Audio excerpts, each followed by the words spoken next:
Feche os seus olhos, nós vamos orar pela palavra que o Senhor colocou no nosso coração agora. Senhor, só o Senhor sabe do nosso coração, o Senhor sabe como nós precisamos do Senhor. E agora que vamos ouvir a Tua palavra, pedimos que o Senhor nos inspire e que essa palavra gere vida para nós, gere transformação na nossa vida, em o nome de Jesus. Amém. Amém. Deus colocou no nosso coração, irmãos, nesses dias, e nós começamos hoje pela manhã, e vamos seguir assim até aonde Deus nos direcionar, a um tema sobre restauração, o despertar da restauração. Você deve ter recebido um banner da minha parte, viu no Face da igreja, você deve ter visto alguma coisa dessa forma, sobre o despertar da restauração. E é mais fácil falar de construção do que reforma. É mais fácil começar algo do que reorganizar, restaurar, reformar. Mas é verdade também que há coisas na vida que não dá para a gente ignorar, deixar para trás e simplesmente seguir a vida. Porque quando a gente ignora, por exemplo, a nossa própria vida, aquilo que é bom vai perdendo força na nossa vida e o que é ruim vai se tornando pior ainda. De maneira que todos nós temos áreas por restaurar. Todos nós temos dimensões da nossa vida para restaurar. E nesse mês de abril, nós vamos trabalhar todo o mês de abril, o Senhor nos permitindo, chamando a igreja e chamando a cidade de Petrópolis. A gente quer expandir isso para a cidade, para restaurar a fé. Restaurar a fé. A Bíblia diz que sem fé é impossível agradar a Deus. Sem fé é impossível fazer o que a gente está fazendo aqui, adorar, glorificar o nome do Senhor, crer que há algo melhor de Deus para a nossa vida.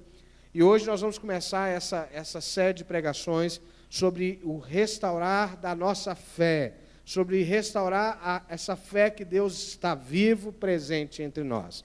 Então você está chamado a esse mês de abril inteiro, aos domingos, tanto na parte da manhã como da parte da noite, a restaurar sua fé. E daqui por diante, em cada mês, nós teremos uma área por restaurar. Nós queremos que Deus quer restaurar as nossas famílias, que Deus quer restaurar os nossos relacionamentos, que Deus quer restaurar a nossa esperança, que Deus quer restaurar a alegria. E nós vamos trilhar, nesse ano de 2017, esse caminho de restauração. Amém? Quem precisa de restauração aqui? Quem precisa de restauração? Você precisa de restauração na sua vida? Precisa ou não? Amém? Precisa? Então diga comigo assim: eu creio que o meu Deus é poderoso para completar a obra que Ele começou na minha vida. Amém? Então nós vamos começar por Hebreus capítulo 11. Hebreus capítulo 11, que é o livro clássico para a gente, o texto clássico sobre a fé. Hebreus capítulo 11, a partir do verso 1. Hebreus 11, verso 1. Diz assim a palavra de Deus: ora, a fé é a certeza de coisas que se esperam, a convicção de fatos que se não veem, pois pela fé os antigos obtiveram bom testemunho. Pela fé entendemos que foi o universo formado pela palavra de Deus, de maneira que o visível veio a existir das coisas que não aparecem. Pela fé, Abel ofereceu a Deus mais excelente sacrifício do que Caim, pelo qual obteve testemunho de ser justo, tendo a aprovação de Deus quanto às suas ofertas. Por meio dela também, mesmo depois de morto, ainda fala. Versículo 6. De fato, sem fé é impossível agradar a Deus, porquanto é necessário que aquele que se aproxima de Deus creia que Ele existe e que se torna galardoador dos que o buscam. Pela fé, Noé, divinamente instruído acerca de acontecimentos que ainda não se viam, e sendo temente a Deus, aparelhou uma arca para a salvação de sua casa, pela qual condenou o mundo e se tornou herdeiro da justiça que vem da fé. Pela fé, Abraão, quando chamado, obedeceu a fim de ir para um lugar que devia receber por herança e partiu sem saber para onde ia. Deixa eu te fazer uma pergunta. Você já perdeu a fé em alguma coisa? Já perdeu? A fé em alguém, por exemplo, que você olha para aquela pessoa e diz assim, não consigo mais acreditar nessa pessoa. Não é? A fé no trabalho, nas coisas que você realiza, na sua empresa, na empresa que você trabalha, você diz assim, não acredito mais. É tão difícil viver quando a gente perde a fé naquilo que a gente... E eu sei que fé é um termo muito genérico, e a gente não usa a palavra fé para falar dessas coisas menores. Né? A gente diz assim, eu não acredito mais no trabalho, eu não acredito mais nessa pessoa. A gente não usa essa frase, eu não tenho mais fé. Mas é tão ruim quando a gente não consegue ver nas realidades que estão na nossa volta um sinal de esperança que nos motive a dedicar a nossa vida. É como se perdesse o propósito, é como se perdesse o sentido. E é por isso que a Bíblia vai dizer que sem fé é impossível agradar a Deus. Porque se você de fato não tiver uma fé ativa, se você não ativar a sua fé, se você não conseguir exercitar a sua fé de maneira contínua, permanente e crescente, você não vai conseguir perceber o que Deus preparou para você. E viver sem fé no mundo é viver sem Deus no mundo. Ter uma fé frágil, vulnerável demais, limitada demais, também te limita de avançar em conhecer o que Deus preparou para você. O despertar da restauração da fé é restaurar a nossa vida e alinhar a nossa vida para viver os planos de Deus.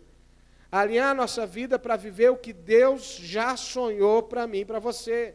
Alinhar a nossa vida para entrar num nível de vida que, pelos nossos próprios esforços, a gente não consegue conquistar. Eu sei que você é uma pessoa trabalhadora, eu sei que você é uma pessoa que leva a sério a sua vida, mas sem fé você não vai passar da média. Sem fé você vai ficar limitado a objetivos, a limites muito rasos. Mas pela fé, a Bíblia diz que nós somos capazes de fazer proezas no nome do Senhor. Amém? E eu quero te falar hoje sobre isso, sobre níveis de fé, que precisam ser restaurados na nossa vida, que precisam ser ativados na nossa vida. E o primeiro nível de fé é a fé para viver e se mover no sobrenatural. Fala comigo assim, eu quero fé para viver e mover no sobrenatural. Você já prestou atenção como que nós somos atraídos pelo que é visível, pelo que a gente consegue ver? Eu estava ouvindo um profissional de comunicação dizendo que a nossa época é uma época visual. Você já prestou atenção que as redes sociais são cada vez mais fotos e vídeos e muito menos textos? Já prestaram atenção? Que quando alguém te manda aquela mensagem do WhatsApp gigante, você diz assim, não dá. Não é assim? A gente não tem muita paciência nem para ler, nem para ouvir mais. O áudio não pode ter mais de 1 minuto, não é assim? Você tem alguém que manda áudio de 3 minutos para você? Tem, não. Eu não faço isso. Tem alguém? Tem alguém que manda áudio de 3 minutos para você? Não dá, não é assim? A nossa geração não tem tempo mais para ouvir. E isso é uma perda, né? Não é bom, não, é uma perda. A gente não ouve mais e a gente não lê mais. Nós somos muito atraídos pelo visual. É uma geração visual que capta, como as informações mudam o tempo todo, a gente capta as informações a partir do que é mostrado, do que é visto.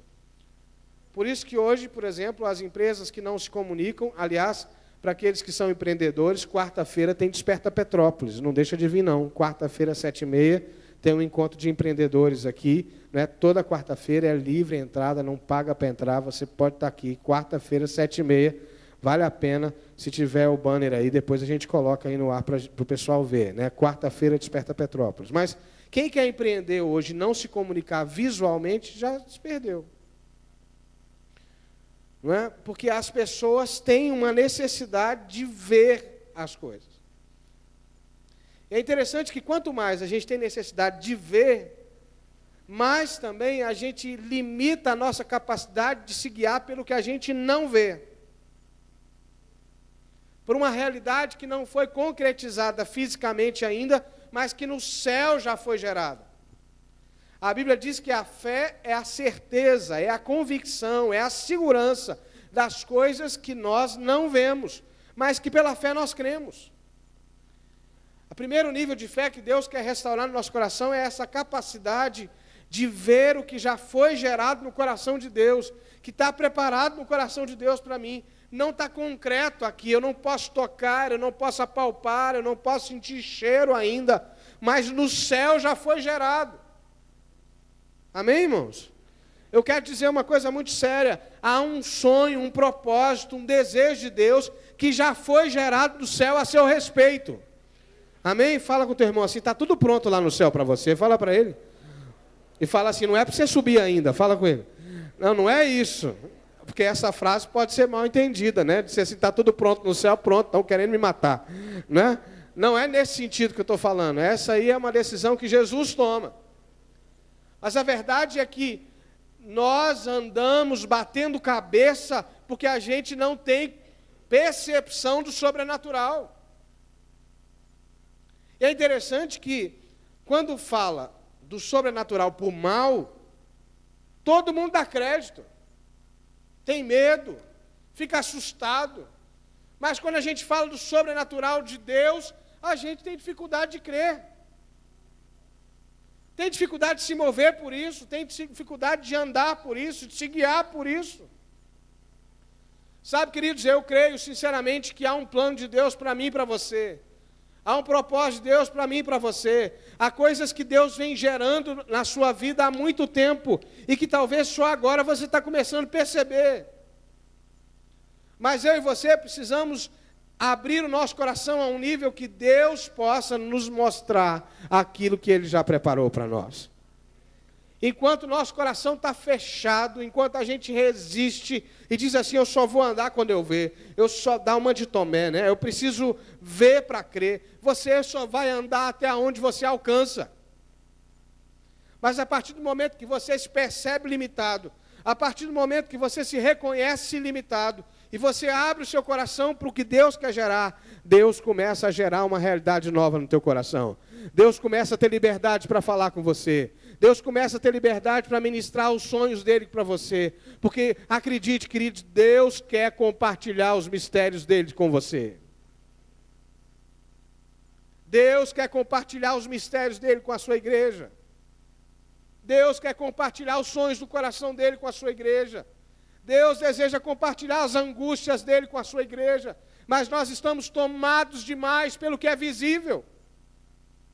Nós prestamos atenção demais no que é visível. Nós prestamos atenção demais no que a gente já conquistou, ou naquilo que existe de impedimento para a gente conquistar. Deus está chamando uma geração de homens e mulheres que não se guiam pela vista, mas que se deixam guiar pela direção de Deus para as suas vidas.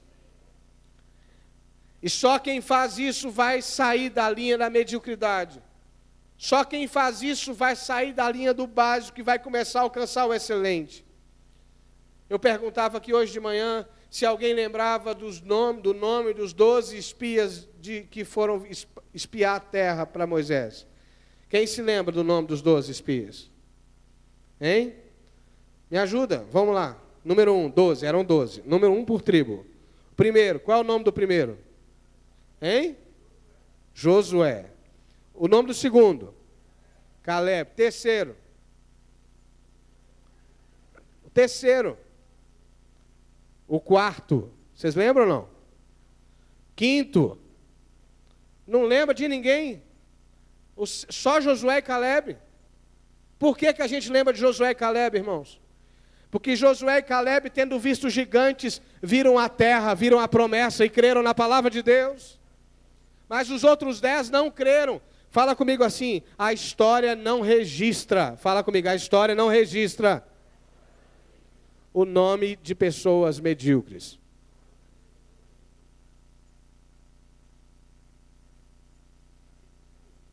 A história não registra quem fica no meio do caminho, quem fica em cima do muro, quem não toma decisão, quem fica esperando que tudo esteja pronto para você sair. Não é?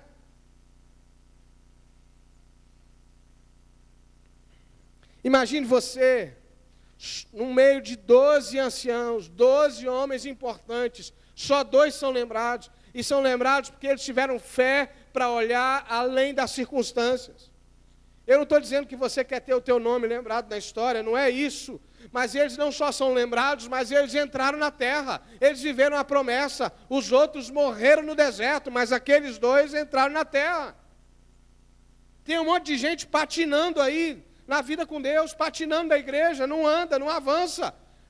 Não resolve os problemas da sua casa, não resolve os problemas do seu trabalho, não resolve o problema da sua família, porque você fica patinando, você está esperando as coisas ficarem mais arrumadinhas para você dar um passo, mas Deus hoje te chama a dar um passo de fé. E crer na palavra. Se Deus diz que vai fazer, Ele vai fazer. Se Deus diz que vai prover, Ele vai prover. Se Deus diz que restaura, Ele restaura. Amém, irmãos? É interessante que toda vez que você se colocar num processo de restauração, vão aparecer pessoas para te dizer, larga a mão disso. Quem você pensa que é? Onde é que você acha que você vai chegar com esse negócio? Eu me lembro de Neemias. Neemias que quando foi reerguer os muros, tinha um sujeito lá de um nome esquisito, que você não vai dar para o nome do seu filho de jeito nenhum. Sambalate. Já pensou? O sujeito já tinha um nome feio, né? Sambalate. Quando Neemias começa a erguer o muro, ele diz assim, quem você acha que é, rapaz? Olha para você. Você acha que você vai fazer alguma coisa aqui? E para não dar por satisfeito, ele começou a falar na língua do povo para envergonhar Neemias, para tirar a motivação de Neemias. Sempre que você resolver ousar, sempre que você resolver sair do nível da mediocridade, você vai incomodar. Porque quando você resolve ser excelente, você expõe a mediocridade do outro. Entendeu? Quando você resolve sair da linha média, você expõe a fragilidade de quem está acomodado. Quem aqui no trabalho, que já levou uma exortação do companheiro de trabalho, falou assim, pega leve aí, rapaz. Você trabalhando desse jeito, nós vamos ter que acompanhar você. Já ouviram isso, não? Aqui não, acho que aqui em Petrópolis não acontece essas coisas, não. O que é isso? Já pensou se pega a moda? Todo mundo começa a trabalhar igual você, a gente vai... porque quando eu resolvo ser excelente, eu exponho quem não é. É igual quando você pinta uma parede na sua casa. Quando você pinta uma parede, aparece a outra que está suja. Então, o primeiro nível de fé que Deus está nos chamando a exercitar é essa fé para se mover no sobrenatural. Quantos creem que Jesus ressuscitou aqui? Você crê que Jesus ressuscitou? Você crê que Jesus nasceu da Virgem Maria? Crê nisso? Então, se você crê que Jesus nasceu da Virgem, se você crê que Jesus foi gerado do Espírito e que Jesus ressuscitou, você precisa crer no sobrenatural de Deus. Eu queria te convidar a fechar os seus olhos.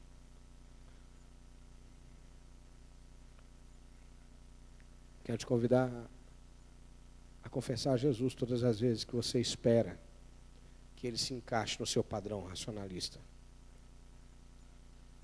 Quero pedir que você peça perdão a Deus por todas as vezes que você fica na expectativa que Deus te atenda do seu jeito. Enquanto, na verdade, Deus está te convidando a dar um passo de fé. A simplesmente se colocar na presença dEle e ver o que Ele vai fazer. E acreditar no que Ele vai fazer. No que Ele está disposto a fazer. No que Ele está disposto a gerar. As suas decisões não podem ser tomadas mais pelo que você vê. Você precisa começar a se mover pelo que Deus fala ao seu coração. Você precisa começar a se mover pelo plano, pela agenda de Deus para a sua vida. Diga comigo assim, eu quero Jesus. Fala comigo, eu quero Jesus. Eu quero me mover no teu sobrenatural. Eu quero ser guiado pelo teu Espírito em nome de Jesus. Amém? Amém, irmãos?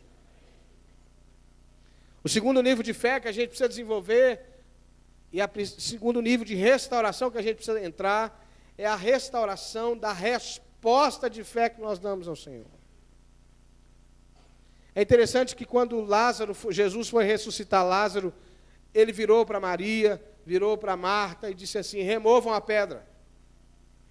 E o que eles disseram para ele?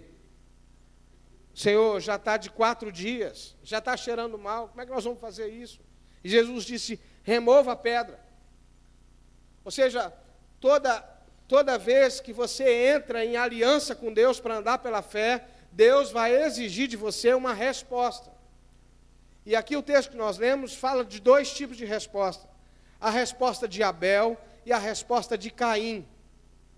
Abel ofereceu uma resposta agradável a Deus. Caim não. Abel ofereceu uma resposta agradável a Deus. A Bíblia diz que Abel ofereceu uma resposta que agradou o coração de Deus. Deus aceitou a oferta de Abel. Mas quando Caim traz essa oferta para Deus, Deus não aceita, Deus rejeita. E será por que Deus rejeita a resposta de Caim? Por que Deus aceita a de Abel e não aceita a de Caim? Abel entrega uma oferta que tem por finalidade, um sacrifício que tem por finalidade de agradar o coração de Deus. Abel é tocado pela misericórdia de Deus, é tocado pelo amor de Deus, é tocado pela vida de Deus e ele responde a esse amor. Caim não. Caim quer apenas cumprir um ritual. Caim quer apenas cumprir uma função religiosa. Deus mandou fazer um sacrifício, eu faço. Mandou ajoelhar, ajoelho. Mandou levantar a mão, eu levanto. Mandou jejuar, eu jejum. Mas não tem vida, não tem entrega, não tem coração nisso. E é interessante e desafiador a atitude de Caim. Porque quando Caim vê a oferta de Abel, ele fica irado, ele fica nervoso, ele fica raivoso. E Deus diz para ele assim, Caim, o teu pecado está contra você como uma serpente agachada, pronta para te atacar, cabe a você dominá-lo. Não usa essa expressão, mas diz que o teu pecado está contra ti. O verbo lá é isso, é como se estivesse com um bote armado, cabe a você dominá-lo, mas Caim não faz isso. Caim podia ter oferecido a Deus um outro sacrifício, uma vez que ele foi rejeitado, não é verdade? Você já teve esse tipo de situação? De você entrega um trabalho, entrega um resultado, e a pessoa a quem você entregou não gostou, você vai lá e faz de novo? Já viveu isso aqui? Não. Já? Acontece na vida de todo mundo que trabalha. Você entrega um resultado e não fica bom, você vai lá e faz de novo. Caim não fez de novo. Ele era arrogante demais para se dar conta que te entrega uma oferta miserável. O que Caim tenta fazer? Ele ignora a exortação de Deus. E ele precisa aniquilar quem ofereceu um sacrifício melhor do que ele. Ele precisa diminuir quem ofereceu um sacrifício melhor do que ele. Qual o jeito que ele faz? Ele mata Abel. Diga comigo assim, eu não posso ser filho de Caim. Porque está cheio de filho de Caim por aí, irmãos. Pessoas que não têm coragem de avaliar sua própria vida.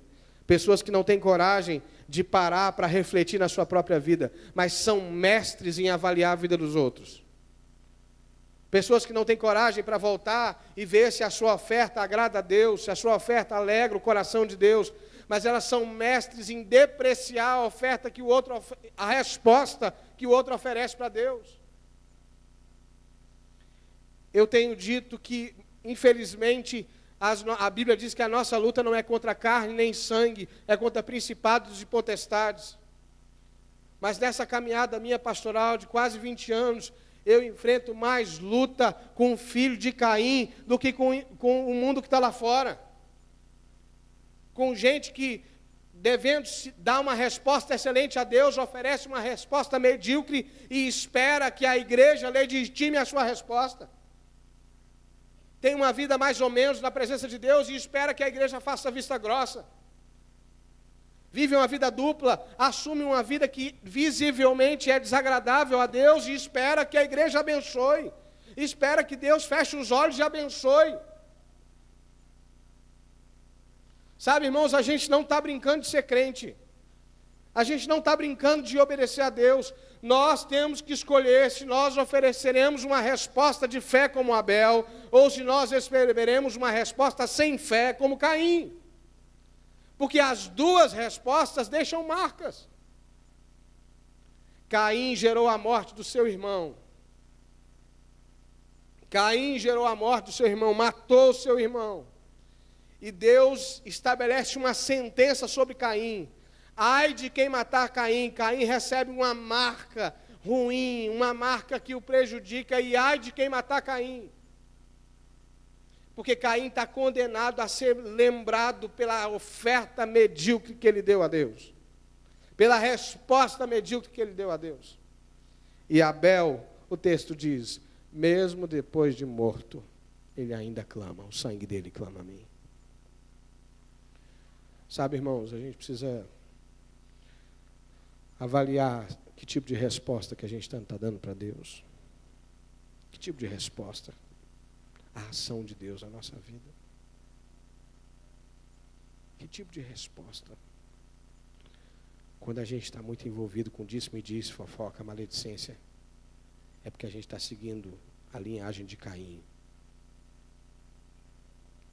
Quando a gente está muito preocupado com a resposta do outro, em emitir juízo do outro, e não procura, ao invés disso, oferecer o meu melhor para Deus, eu estou agindo como filho de Caim. E diga, presta atenção comigo, o legado de Caim é morte. Por onde Caim passa tem morte. Por onde Caim passa tem desestabilização. Eu já vi gente que está começando a caminhar com Deus, abandonar a fé, por conta de uma resposta inadequada de gente que devia agradar o coração de Deus. Por conta de mentira espalhada no seio da igreja. Conversa fiada. Escutou no inferno e reproduziu. A gente precisa ter coragem de dizer assim, eu não tenho parte nesse negócio. Eu e a minha casa serviremos ao Senhor. Eu e a minha casa andaremos em novidade de vida. Eu e a minha casa ofereceremos um sacrifício aceitável ao Senhor. Amém, irmãos? Porque você não pode esperar que todo mundo mude para você mudar. Você precisa escolher hoje alegrar o coração de Deus. Amém, irmãos? Resposta segundo Abel e não segundo Caim. O terceiro nível de fé que a gente precisa restaurar é a fé de ser parceiro de Deus. Ser parceiro de Deus. Andar com Deus e participar dos projetos que Deus faz. Deus chama Noé e diz assim, Noé, eu estou cansado do ser humano. Eu não aguento mais, vou acabar com essa raça. Constrói uma arca e entra nela você e a sua família. Coloca um bocado de bicho dentro dela também. Eu vou mandar chuva sobre a terra e você e a sua família vão se salvar. Sabe o que me impressiona em Noé? Noé acreditou em Deus, Noé creu em Deus e Noé organizou a sua vida para ser parceiro daquilo que Deus queria fazer. Quando eu comecei o ministério pastoral, eu tinha minha primeira nomeação, eu tinha 20 anos. 21 anos. 21. Eu ia fazer 21 aquele ano. Na verdade, eu tinha 20. Né, em maio, está chegando, viu, meu aniversário? 13 de maio, anota aí para você não perder. Né? Ontem foi da Lu, né, Lu? Dia 13 de maio. Mas eu ia fazer 21 anos. Eu acreditava que meu papel como pastor era de todo jeito convencer as ovelhas que elas deviam fazer a vontade de Deus. E no início do meu ministério, eu faltava arrastar as pessoas para se envolver naquilo que eu achava que era importante para elas. Não é? E aí, ao invés de pastor, eu era babá, babysitter, né? De marmanjo. Ficava puxando crente, gente que diz que serve a Deus para fazer a vontade de Deus. Até que eu amadureci um pouquinho e eu descobri que não é possível fazer isso na marra. Não é possível fazer isso na força. Não é possível fazer isso por argumento. Ou você decide ser parceiro de Deus, ou você não vai ser nunca. Se você não se deixar tomar por essa causa, se você não se deixar envolver por essa causa, você não vai ser parceiro de Deus nunca. E, meu Deus, como eu gastei tempo tentando convencer crente, tentando convencer pessoas de que a obra de Deus era boa. Graças a Deus que eu desisti desse negócio. Porque a Bíblia diz que é o Espírito que convence o homem da verdade, da justiça e do juízo. Se você não ouvir o Espírito, como é que você vai me ouvir? Se a voz de Deus não for suficiente para você, você vai ouvir a minha. Pode até ser que você me ouça, eu sendo instrumento de Deus, não é? E é por isso que a gente fala.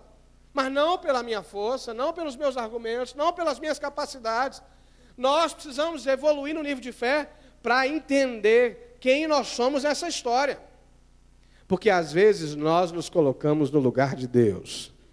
E ao invés da gente dizer assim, eu quero ser parceiro do Senhor na arca, no plano de salvação, no reino, eu digo assim, Senhor, o Senhor podia ser meu parceiro. O Senhor já viu meu projeto? Caramba, meu projeto, Deus, ó, nota 10. Se o Senhor conhecer meu projeto, o Senhor vai ser parceiro. Olha para mim, dá uma olhada no meu perfil de santidade. O Senhor já viu como eu sou santo? Aqui, tem muito tempo que eu sou santo assim, o senhor não sabia? Parecido com um jovem rico. Olha para mim, Deus. Eu sou um cara decente, honrado, respeito a minha família. Olha para mim, olha para mim. O senhor podia ser meu parceiro. O senhor comigo, nós vamos ganhar todas. Isso é uma caricatura, mas a gente faz isso o tempo todo. É uma caricatura, mas a gente faz isso o tempo todo. Nós temos a pretensão de achar que nós sabemos o que é melhor para nós mesmos. Nós temos a pretensão de achar que nós podemos dar uma agenda para Deus. A gente diz, Deus, agora é hora de o Senhor fazer isso. Agora é hora de o Senhor fazer aquilo. Agora é hora, meu Deus. Lá em casa, de vez em quando, acontece isso. As crianças aprendem, veem a gente chamando a atenção. Não é? Dizem, agora você vai fazer isso. De vez em quando, a Belinha diz assim, mãe, você vai fazer isso agora. Aí a gente olha e diz assim, não é assim que fala, não. Lá na sua casa acontece isso de vez em quando? Eles imitam a gente, não é? Eles trocam. Se coloca no lugar de pai e de mãe e quer dar ordem. E a gente faz isso com Deus. A gente esquece quem é Deus e a gente começa a querer dizer para Deus o que Ele tem que fazer. A verdade, querida, é que Deus tem um projeto lindo e te deu a chance de ser parceiro dele. A pergunta é, assim, ele olhou o nosso currículo e viu que não dava. Entendeu? Mas ele deu um jeito, ele mandou Jesus. Aí quando Jesus veio, quando olha o nosso currículo, tem lá o carimbo de Jesus, aí passa. Entendeu? E aí ele resolveu contar com a gente como parceiro dele. Noé tem esse tipo de fé. Noé se deixa envolver numa parceria com Deus. E você? Eu quero te dizer que às vezes parece que é fácil pregar essa mensagem do lugar que eu estou sendo pastor. Mas eu já vivi como pastor fazendo a minha agenda. E fazendo exatamente o que eu falei para vocês que não devia fazer. Como pastor, eu já tentei apresentar uma agenda para Deus. Como pastor, eu já chamei Deus para ser meu parceiro, ao invés do contrário. Não tem a ver com a posição que a gente ocupa. Não tem a ver com o tipo de trabalho que a gente ocupa. Tem a ver com quem a gente é. Tem a ver de como a gente se vê e como a gente vê Deus na nossa vida.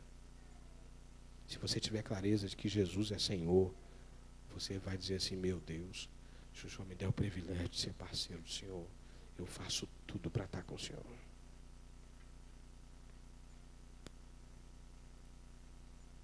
Eu faço tudo para estar com o Senhor.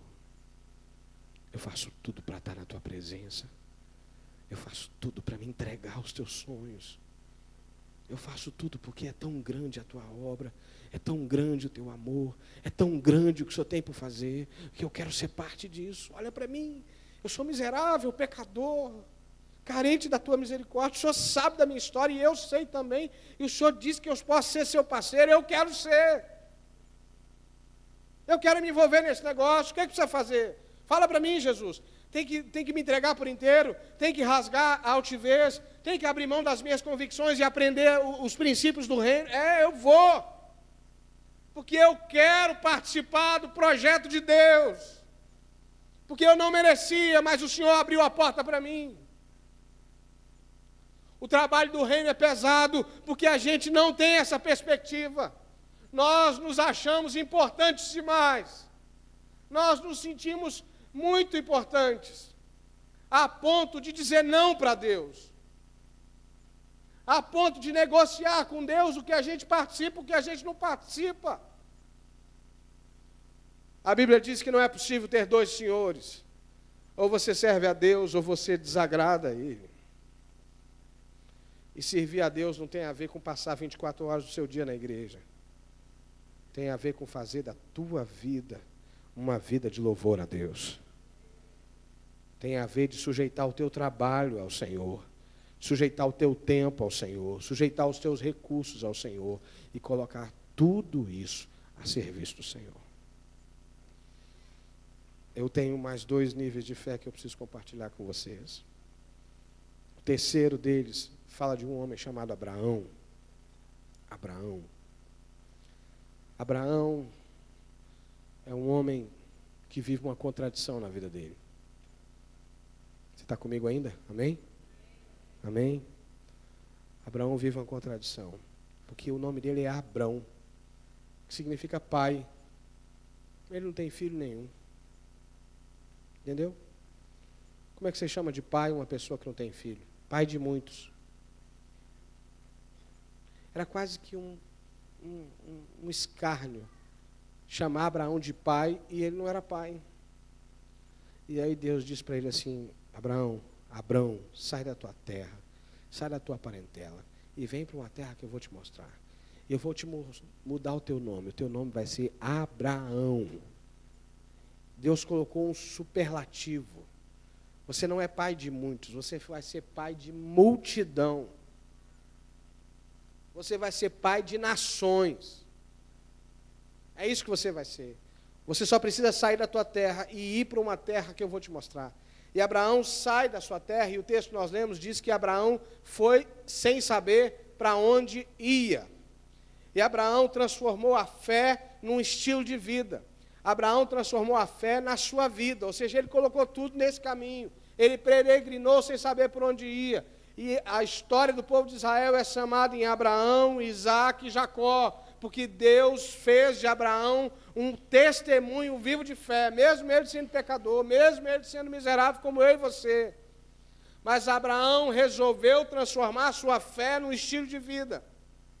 A fé não era só para dar uma resposta, a fé não era só para ver o sobrenatural, porque ele viu, mas a fé se tornou o padrão de vida de Abraão. Ele andou sem saber para onde ia, ele caminhou, ele colocou a sua família em risco, ele creu, e isso lhe foi imputado por justiça. Nós precisamos evoluir para uma vida de fé, uma vida que não tem só momentos de fé, mas uma vida que está arraigada, alicerçada em fé. Onde a gente diz um pouco daquela canção que diz assim: se Deus quiser, Ele é Deus, se Ele não quiser, Ele é Deus também, se Deus agir, Ele é Deus, se Ele não me responder, Ele é Deus também, se Ele curar, Ele é Deus, se Ele não curar, Ele é Deus também, se Ele fizer um milagre, Ele é Deus, se Ele não fizer, Ele continua sendo Deus. Eu vou continuar andando, eu vou continuar caminhando, eu vou continuar crendo, porque fé não é para mim amuleto, fé para mim é aquilo que me conecta com Deus, que deu sentido para a minha vida. Fé me dá identidade, fé diz quem eu sou filho de Deus. A fé não é uma coisa que eu tenho para empurrar Deus. A fé é a conexão que eu tenho com Deus, que me permite viver essa vida aqui de maneira nova, extraordinária e transformadora. E é por isso que Paulo diz que tudo que é feito sem fé é pecado. Porque ou você agrada a Deus e anda pela fé, ou você vai viver segundo o curso desse mundo. Eu não sei se eu estou conseguindo chegar ao teu coração, mas Deus está querendo levantar uma geração que se move por fé, que anda por fé, que entra na presença de Deus e não sai dela. Que ao invés de ter a expectativa de que Deus ande com você, você anda com Deus. Entendeu? A nossa expectativa diz assim: Deus, vem comigo. Olha aqui, eu vou fazer isso agora, o Senhor pode me abençoar, vem comigo. Andar por fé não é isso, irmãos. Andar por fé e dizer assim, onde Deus está indo? Eu vou atrás dele. Eu vou caminhar com ele. Qual a agenda do Senhor para hoje, meu Deus? O que o Senhor quer fazer? Eu tô colado com o Senhor, não largo mão. Não, Deus, a nuvem parou. Lembra do povo de Israel? A nuvem parou. Então eu paro. Arma acampamento. A nuvem começou a andar, eu ando de novo. Entendeu? Eu ando de novo. Eu me movo porque eu creio no Deus que guia e conduz a minha vida. E o texto termina, e eu estou terminando também, dizendo de pessoas, versículo 37, que diz assim, foram apedrejados, provados, cerrados pelo meio, mortos a fio de espada, andaram peregrinos, vestidos de peles de ovelha, de cabras, necessitados, afligidos, maltratados, homens dos quais o mundo não era digno. Eu falei de Abraão, que é um homem que fez da fé o seu estilo de vida. Essas aqui eram pessoas que a fé era maior do que a vida. E eu disse para a liderança da igreja há pouco, que eu acabei participando de uma conferência recentemente, onde um pastor compartilhou que num país do Oriente, uma menina se converteu, aceitou Jesus. E esse pastor que estava lá comigo, disse assim, não conte para ninguém, minha filha. Não conte para sua família. Guarde isso por enquanto. Comunique com a sua vida. Mas a presença de Jesus era uma coisa tão forte na vida dessa menina, que ela acabou abrindo com a mãe. E a própria mãe a matou, porque ela aceitou Jesus. Nesses dias, irmãos, nesse ano que nós estamos vivendo, essa história aqui de pessoas que são mortas, cerradas pelo meio, queimadas no fogo, ela remonta a milhares de anos atrás, mas ela continua acontecendo hoje. Pessoas que têm uma fé maior do que a vida. Pessoas que tiveram um encontro tal com Jesus que nenhum perigo é capaz de pará-las, de imobilizá-las. Que fé é essa? Que a gente confessa a ter? Que a gente permanece com o pecado sem confessar? Mente para você e para todo mundo? Que fé é essa? Que a gente diz ter. E qualquer luta é motivo da gente se afastar da presença de Deus. Jeremias, o profeta Jeremias, por quem eu tenho grande admiração, diz que ele começou a orar ao Senhor, porque ele disse, meu Deus, a tua vontade para mim é motivo de zombaria todo dia. Estou cansado. E Deus disse para ele assim, Jeremias, se você se cansa correndo com os homens, como vai ser quando você tiver que correr com os cavalos? Se você se cansa em tempo de paz, como será no tempo de guerra e de dor? E parece que Deus forjou Jeremias, porque Jeremias permaneceu fiel a Deus num dos piores épocas de Israel, quando mãe matava filho para comer, por conta da miséria e da fome. Jeremias permaneceu fiel a Deus. Quem fala com vocês está nesse caminho, está nessa busca, como você. Não estou melhor do que você, mas eu estou convencido que uma vida meramente religiosa é perda de tempo para mim. Uma vida que só passa por rituais, por obrigações religiosas, é gastar a sua vida de maneira indevida. Eu estou convencido que a vida que Deus tem para mim e para você é uma vida de fé, é uma vida entregue, é uma vida por inteiro, onde o que chama a atenção na nossa vida não são as nossas realizações, mas a presença de Deus. A presença de Deus. Eu quero te convidar a ficar em pé.